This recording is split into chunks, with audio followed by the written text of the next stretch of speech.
What's up, everybody? It is your girl, Kim White, aka Larato, and welcome back to the channel.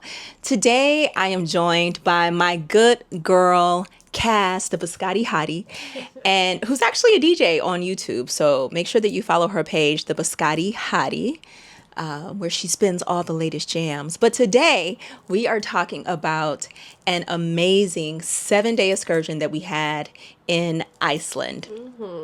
So we are going to just basically give y'all our first take, our first impressions of the island.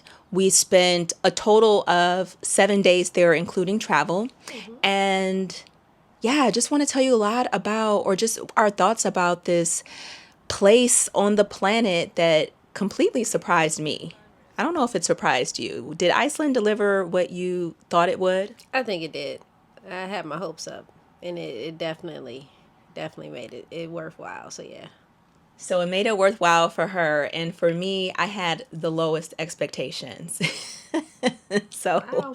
yeah, we're gonna get into the meat of it. We're gonna talk about the highlights. We're gonna talk about the lowlights, and make sure that you stick around until the end of the video, where we will share with you a hidden gem that a lot of people miss when they're traveling through Iceland. So, without further ado, let's get into it.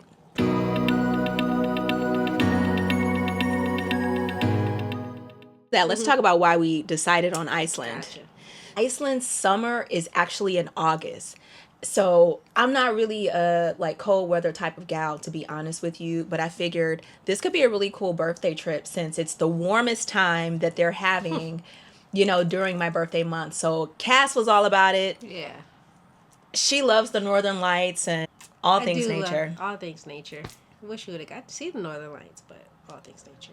We tried to see the Northern Lights. Didn't quite work out. But yes, so that was the reason why we chose Iceland. Now, total, we would say that we spent 6 days of experiencing the island, things of that sort.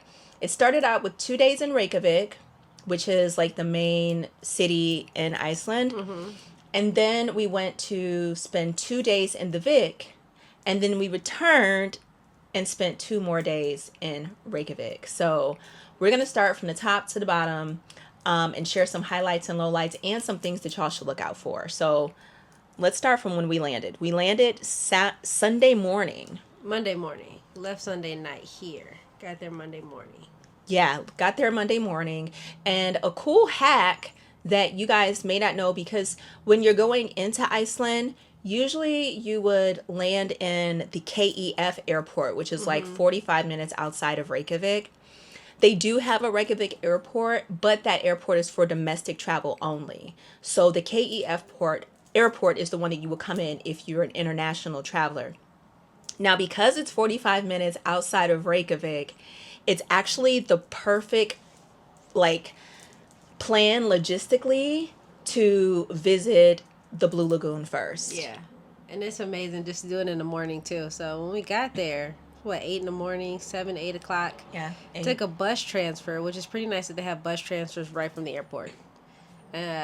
So we got there before a lot of folks. I don't know if they had just opened or what, but it was maybe like 50, not even that many people in the lagoon with us. Yeah. And then as the night started going on, or day started going on, it got a little more hectic, I guess. So I recommend going in the morning. We had a great time. We did, and it felt like it was just us, really. Yeah. Like we were the first folks that got there, which is always nice when you're submerging yourself in water. But Exactly. Now, we made that bus transfer. We purchased that ticket before we got there. So we already knew once we were leaving the airport, just go to the shuttle that they basically have waiting for you outside to take you to the Blue Lagoon. So let's talk about the Blue Lagoon. Okay. That was gorgeous. Amazing. It's beautiful, hot, warm, in the midst of cold, rainy Iceland. You didn't really pay attention to the weather because it was just a beautiful, beautiful vibe while we were there. So, yeah. It was. And while you're walking up, you see the smoke coming from out of the earth, because this is a real lagoon. Even though it looks modern, it's truly a geothermal lagoon. And keep this in mind, because you cannot submerge your hair in it. It is highly recommended that you do not allow your hair to touch this water. I honestly think that I lost one of my locks because it may have touched the water, because it'll just break off. It becomes very brittle. Super dry. They have conditioner, I think, before you go in. We didn't really do too much of that, but it is there. Yeah. If you wanted it, so yeah. Yeah, we were mad excited. Like, as you're walking up, you see the smoke, and then you get into this place that's really beautiful. A little expensive, but I think it was worth it. It was worth it. It was worth it. $169 per person for the experience. That gave us the premium experience. So we had the terry cloth robes.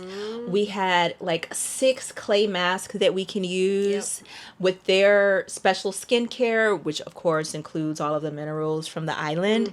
And then you get a free drink. So it was well worth it. I thought it was worth it too. Yeah. And the cool thing about this lagoon is that when you're walking through, like Cass said, certain areas are warmer than others. So this is truly the earth that you're on, and you can just kind of go and hang out, have your mask on, have a cocktail. We're going to show y'all some footage of that, just so you can see how much fun we had. Do it look beautiful? Do you think so? Oh, you know what? We look like we're going to rob somebody. Okay. Remember that movie Dead Presidents? So, Blue Lagoon is definitely a great place to make your first stop before you go to Reykjavík in Iceland. Yes. All right. Stop number 2. Our hostel. Yeah. B14. I actually loved it. Well, I've only been in 2 hostels, and it was both in Iceland. So, first experience in a hostel, it was amazing. I feel like, even though it was a few snores in the bunch, but I mean, you had your curtain that shut off from everybody else. You felt like you were in this like isolated bedding system. It was really nice. So what do you think about it? I enjoyed it. I thought it was nice. I liked that it was in a walkable area, so you could get to food places. We went to a really good restaurant that had some sandwiches, some good sandwiches. Was it chicken or salmon? I don't know, but it was nice. Yeah, the food was pretty good, and it was like minutes away from the bus stop. So we could go and, do the walking tours, and also minutes away from a place that's called Bonus. Now, if you are traveling and you like to travel on a budget, which is what this trip was for us, you want to get your food from a Bonus store. It's basically their grocery stores, and the prices are very affordable. Y'all got to keep this in mind. Again, we went during high season. So if you decide to go there in August, be prepared to spend even more of a coin than you would if you went at any other time. And Iceland is already considered expensive. So, yeah. We'll do another video of all the breakdown of the pricings from top to bottom. So, yeah. She was really good at that. Yeah. So stay tuned to our next video, which will go over the budget. Now, that was it for the first day. We were kind of tired because we spent all night at the airport, flew through all night, went to a lagoon. Yeah, it was time to go to bed at that point. I think we were in bed at like 7, 8 o'clock, taking a nap. I don't know. And then the nap just led to a sleep. So that part. I have to say, too, that I felt like I've never started a trip like that, where as soon as you land, before you even get to your hostel or your hotel or figure it out, you're in a lagoon, baby. We spent 4 hours. I feel like that was a great time. I wouldn't have done it any other way. I wouldn't have wanted to go to a hostel to come back out, because then you're tired. Might as well just keep going. Let the adrenaline take you. Let the adrenaline take you. I so agree. So that was day 1. Day 2, we basically went on a city hike. It was a walk through Reykjavík, so we could find out more about the Icelandic people, the culture, Reykjavík, and we found out some pretty interesting things about their economy, how basically in 2008, Iceland had gotten so bad that a ton of their people had to leave the country. It affected the world economy. They had to go and find refuge in another place, and it was very swift in how it happened. And just to see how they were able to rebuild this base and come back from such a devastation was pretty nice to see. Yeah. That was one of your... walking tours are great for me. You get to see a few things here and there, but it can get a little long from time to time. Just to me. Now, we're 2 different people. I like to just go explore. Let's figure out where we end up. But the walking tour did give us some hidden gems. So yeah, like the food court. Yes, found out where the Icelandic hot dogs were. So that was a couple of different gems that were really nice to know about. So yeah. Yeah. And those Icelandic hot dogs were good. I ranked them number 1. She says they're a 6, but this Well, is you come from a city of coney dogs. Now, you're always comparing the two. I know it's not a coney dog because it's not as heavy, but I put the coney dog a little higher than the Icelandic hot dog. And I say the Icelandic hot dog because I'm bougie, okay? They make their hot dogs with lamb. Okay? It was good. It was real good. Anyway, but yeah, so the city walk, I thought it was good. I do like to know a little bit more about the culture, and it's just a nice introduction to the space. So if you're interested, we're going to go ahead and link citywalk.is. They have free city tours, and all you have to do is tip them. They accept tips in USD, which I loved about Iceland. And another thing about paying through Iceland is that you can pay through your Apple Wallet, your Google Wallet, you can pay in USD. You don't really have to worry about a conversion there in terms of like getting their cash. You don't have to do that. Yeah. All right, so day 2, we did that. We found out this amazing place to eat called the Food Hall, which we'll circle back to. You definitely want to go there. We went twice. It was so good. We went twice. Yeah. And then, did we do anything else day 2? I think that was it. I think that's pretty much it. Just know that if you're going into Reykjavík, I definitely only recommend staying one day and then hitting a road. That's the one thing that I would have changed about this trip. Yeah. All right. So then day 3, we wake up bright and early. We go get our rental car. We decided to drive through the southern coast of Iceland. See that, girl? Would you ever go do drugs with Macy Gray? Instead of doing the tours, and here's why. When we looked at the budget, we found out that we could get a car for 3 days for the price of one tour. One tour, which is crazy to think about. Yeah. Yeah, it's insane. So, and the tours, usually they're like 10 to 12 hours. And the reason why they're so long is because you're coming from Reykjavík and going all the way out somewhere else as opposed to just kind of going and exploring the place. And staying, maybe. Yeah. Being able to stop. When I tell y'all, we went by so many random waterfalls that Cass was able to get out and take her drone footage, and I could just sit and chill and be with the land. It was beautiful. Yeah. Highly recommend it. So we went right to 2.5 hour drive to the Vic. But before we got to the Vic, we did a glacier hike. Glacier hike was crazy. Highly recommended. I mean, crazy to be up that high in the elevations and then with the ice and you see just the water sliding on down and knowing the history behind it. So how, 30 years ago, it was a lot more ice than it is now for the ice caps. But then to know that these glaciers are sitting on top of a volcano, like it's pretty amazing. So yeah. It is amazing. And the backdrop of it is fantastic because it's like something I've never seen before. You're looking at, first of all, a lake, right? That's just a lake of water with black sand or black pebbles juxtaposed to a ice glacier that's white. And then behind that is an incredibly green mountain with the waterfall coming out. It's just like, what is happening? So beautiful. It's amazing. It was at that moment, actually, that I felt like I made the right decision to come here. Yeah. To book this trip. Yeah, because when you look look at... at... one after another, too. It was just like, okay, there's a waterfall over here. Oh, but look at this huge one. Oh, but look at this one. It was just so much. Yeah. One after another. Oh my God. It's truly the pictures of Iceland do it no justice. Because every time I looked at it, even online, I'm like, man, this is such an overcast. This place looks boring. I don't want to come here. And then when you go, it's like a nature wonderland. Yes. It is gorgeous. So, okay, we went to the glacier hike, had a great time hiking up that. That was maybe 45 minutes for the hike, but an hour 30 for the entire excursion because they had to give you like special shoes so that you can walk up and not fall. And another interesting thing is that because it's melting at such a fast pace, not only because it's summertime, but also because of global warming, each day that they come out, they have to find a new route to take the tourist up into the glaciers because, again, it's melting at a rapid pace. So, glacier hike was great. And after we left the glacier hike, we ended up driving by a beautiful waterfall. Our first like real waterfall that we saw, which is Skógafoss. And we drove past it prior to getting to the glacier. We're like, man, that thing's huge. I want to go back there. Then next thing you know, we're traveling. We're like, all right, let's ask our friend ChatGPT where we should go. And it was like Skógafoss right around the corner.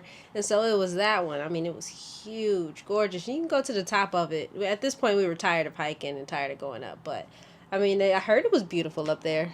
So yeah, we were definitely tired. But it was so beautiful being down at the bottom where you can, like, hear and feel the water as it crashes into the earth. Yeah, that was something else. Also, you saw horses and like cattle grazing on another side of the river as you would go down, and it was such a quaint experience. We just kind of sat there and vibed with the waterfall for a minute because it felt that good. So yes, we did use ChatGPT to plan some of this trip. We used 3 things mainly: YouTube, TikTok, and ChatGPT. And we also and ChatGPT actually helped us a lot because in terms of the times that we were routing everything, it made it make logistical sense.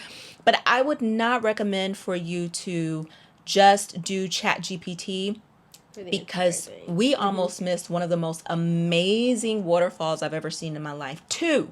Yeah. Because they didn't tell us. We ended up finding out from a random couple that we met. At the next place we went to. Which was black crust pizza. The black crust pizza is so amazing. Good. The number 1. We got it twice. The number 1, we got it twice. It's made out of, it's some type of lobster. It's like a pizza with, I don't know, balsamic on the top of it. I think they may use goat cheese or ricotta. I think it's goat cheese. I don't know. But that pizza was insane. And it is made out of volcanic ash, the crust. So definitely worth the shot if you're in the Vic. You actually don't have a lot of options in the Vic. So after we did the Glacier Hike, we were driving maybe another 20 minutes to get to the Vic. And that's another area where a lot of tourists will go to so that they can base themselves at a place that's going to be closer to the other attractions that we'll talk about. And the Vic is very small and quaint and sweet. But I have to say, after we went to Skógafoss, we went back to our Airbnb, checked in. Hostel. And this was not the hostel for us. This was definitely not. Compared to the first one, I don't even want to say their name, but, you know, it was not the best of experiences. We go in, we both have the top bunk, unfortunately. Our head is, like, sitting right there at the ceiling, so you can't really sit up too much. It was a lot. It was a lot going on. It was a lot. It was the first time that we felt like we were on a budget trip. But the Vic is expensive. So just keep that in mind. Again, check out the next video if you want to know more about the budget. But we powered through the first night, woke up at 5 a.m. and was happy to do so that we can get out. There's a rooster sitting right on the outside of, like, you can't sleep with a rooster just sitting right by your head. Just can't happen. Can't do it. So we got up, and the next day we went to the Glacier Lagoon. So the Glacier Lagoon is super beautiful. I loved it. It's a 2.5 hour drive from the Vic.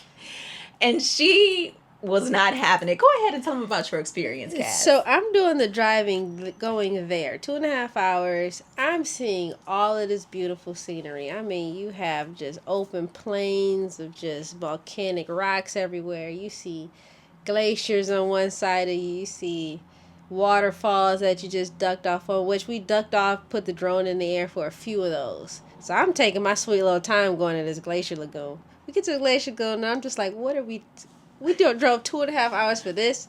So it was not my favorite experience. It was kind of one of those, like, it's cute, but is it 2.5 hours worth of cute?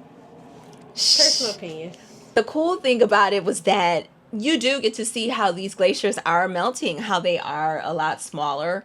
It was very blue. One of the things we learned is that the bluer the ice is, the more dense it is. But the sweetest part about this excursion, which Cass didn't know, was that just across the street, there is the Black Diamond Beach. That made it worth it. That made it worth it. But yes, Black Diamond. It was the highlight. It was beautiful. Super beautiful. So when you look at this beach, you walk up to it, you're like, okay, all I see is black sand. But if you walk further, you will find some huge ice rocks, like like it's blocks glaciers in its own, like just sitting on the beach. Yeah, these are fragments from the glaciers that we saw from the lagoon that have broken off, and they all wash up on a shore of black sand. It's beautiful. It is exquisite. At this point, I felt like, all right, you got me. I'm in love. I'm in love. To see this part of Mother Nature that we're not typically sold to as being beautiful, it's not really marketed to us. We're always thinking, at least for me, my personal experience is that you need a beach vacation with the sun and white sand. I would never think that I would feel so inspired and refreshed and enamored with the beauty of a black sand beach that has like rock-sized diamonds, like huge block-sized diamonds or ice, you know, my words are escaping me. Ice rocks. What are they? Ice Like balls? glaciers. I don't know. Glacier pieces? Yeah. Glacier pieces. I don't know. Ice. Ice. And it wasn't even that cold out there. So I'm wasn't. wondering how. Well, I guess it was. We just had on a lot of layers. Layer up. You got to layer up. You got to layer up. We'll talk about that. And then the last thing I want to say about that beach is that it is quite long. So you can walk, but they've got these beautiful, and it could have just been the sun, but if you look in the sky, there's like, it looks like black seagulls flying.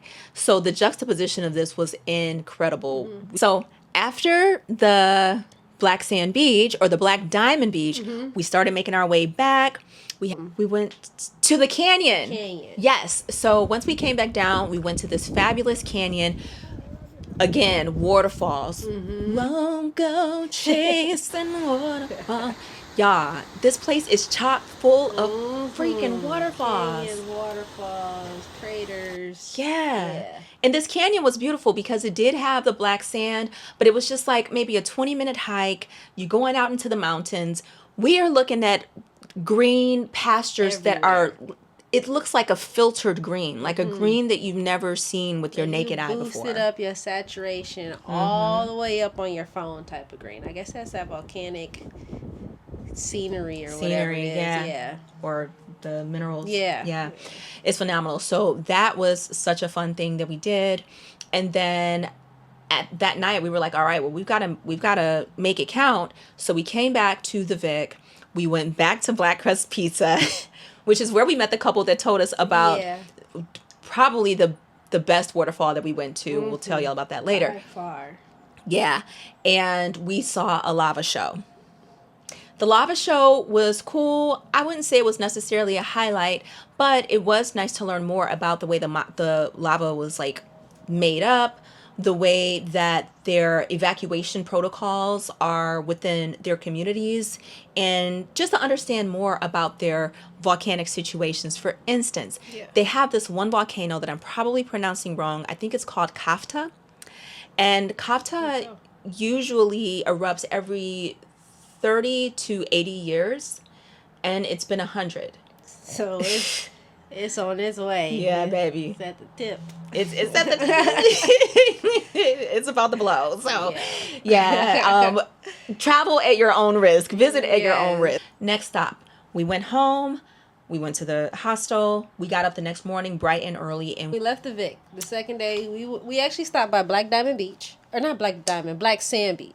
Black Sand Beach, Race Nafara, which is like a 5-minute drive from where we were. Right.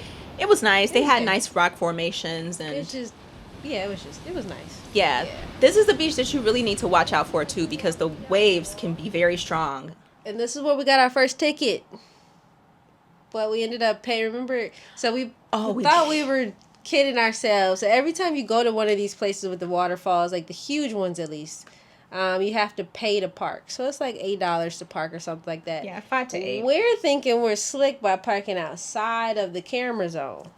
We had a lady that sat and told us, you have a ticket. Now, if you go in there and pay for it, you won't have that ticket anymore. So we ended up figuring it out. But do not be like us and try not to pay for parking.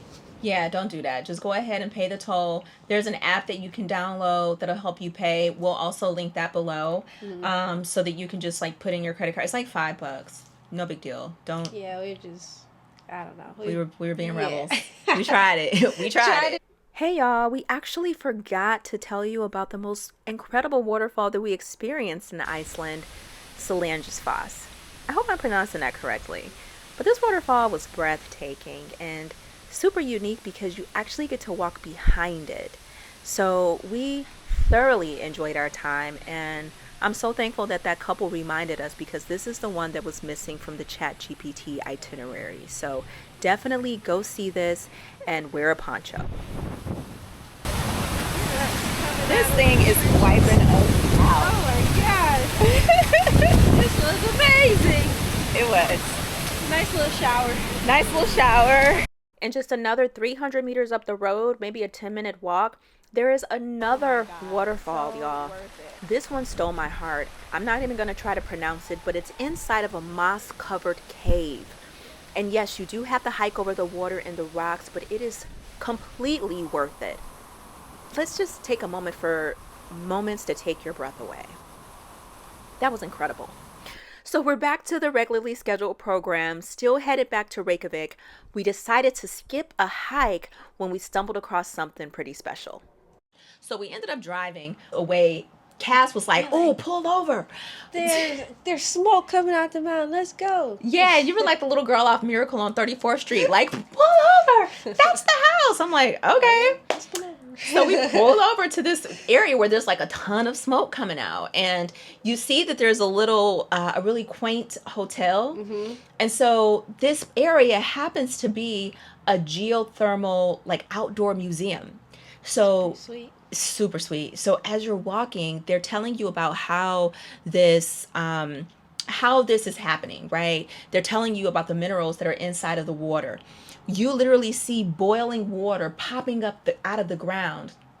And it's that water that constantly pops out of the ground that dissolves the rocks, that creates the mud baths. And they filter it into their own mud baths that they offer to you for free. So Yeah. I was like, say less, I'm getting in. I had no idea. They had 3 baths. One was just algae, like clear water, and then the other 2 were mud baths. I'm sitting up there like, I'm not getting in this crap. You want me to go put on a swimsuit, get in this mud from the sulfur we've been smelling this entire time, just all of these bubbles just outside of this place. I'm not stepping foot in this little mud bath. But then they're like, all right, we're here. Let's do it. YOLO.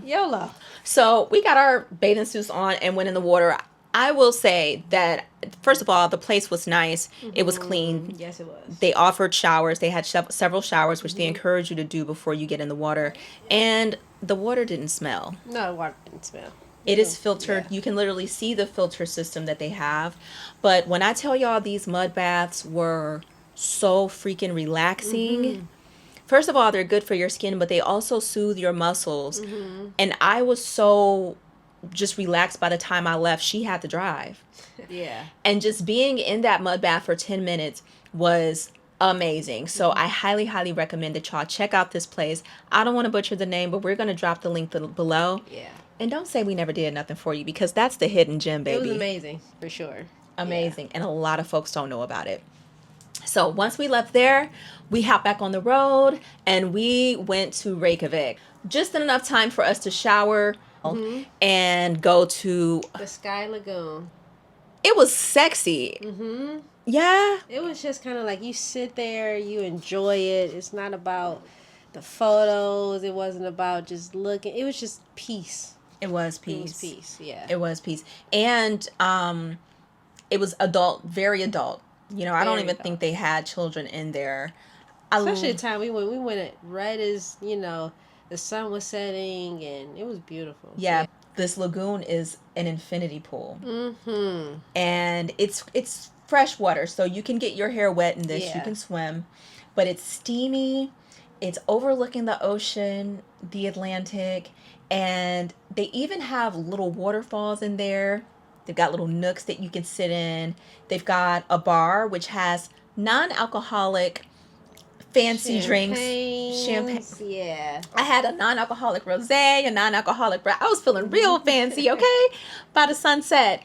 And so their 7 ritual system is basically you going into a cold plunge, then a sauna, a steam room, a rain room. You've got scrubs that you're putting on yourself, and then you can return back into the lagoon and ride it out until they close, which is at like 11 o'clock. Mm-hmm. Yes, it was a little expensive, but well worth it. Yes, we did. Yes. It was so dope. Highly recommend that you go to the Sky Lagoon. Now, 10 out of 10. 10 out of 10. Even though we love the Blue Lagoon. Like, I give the Blue Lagoon like a 8.5. I'll give the Sky Lagoon like a 12. Golly. Outside of the sauna, that thing was too hot. But the rest of it was pretty nice. I was burning my face off in there. Yeah. Mm-hmm. I think they're even for me. But that's just me. And so we went home, rested, got up for the next day. And this was our final day in Iceland. Chat told us the Golden Circle is a great place for beginners who's going to Iceland. And the Golden Circle consists of you going to like a national park. I think you see the tectonic plates. Mm-hmm. And then you go off to a couple of waterfalls. You visit a geyser, a real geyser, which is pretty cool. And then you go to a crater, which is a volcano that was like active 5,000 years ago. It's really pretty to look at. It's pretty, yeah. But maybe let that be the first thing and not the last, because like we were up here. And then we just kind of went down here with the Golden Circle. Yeah. So. We're living on a high. I'm talking like that's something you do like the first, second day. Like instead of the walking tour, maybe do that. And yeah, guys, that was it. So day 7, we got up out of there, and honestly, I have to say that it was a trip of a lifetime. Mm-hmm. I am so appreciative of being able to experience this part of Mother Nature while it's available to us. Yes. And I would not only highly recommend it, but I certainly want to do it again. Absolutely. We'll do it again. Go maybe on the northern part of the island, see some other things we haven't seen. Oh my God. Oh yeah. There's so much to explore. You can actually take your truck into lakes or into like little rivers and drive over. It's a wonderland, y'all. Mm-hmm. It's really that awesome. Yeah. So thank you all for stopping by. If y'all have enjoyed this video, please drop 3 ice blue hearts in the comments section. Let us know. Let us know that you what you appreciated about the video, if there was anything new that you learned, and if you will be going to Iceland. Also, in the description, we will leave those tips for you, and make sure you check out our next video where we will be going over how we budgeted for this Icelandic trip. All right, guys, until next time, be well. Peace.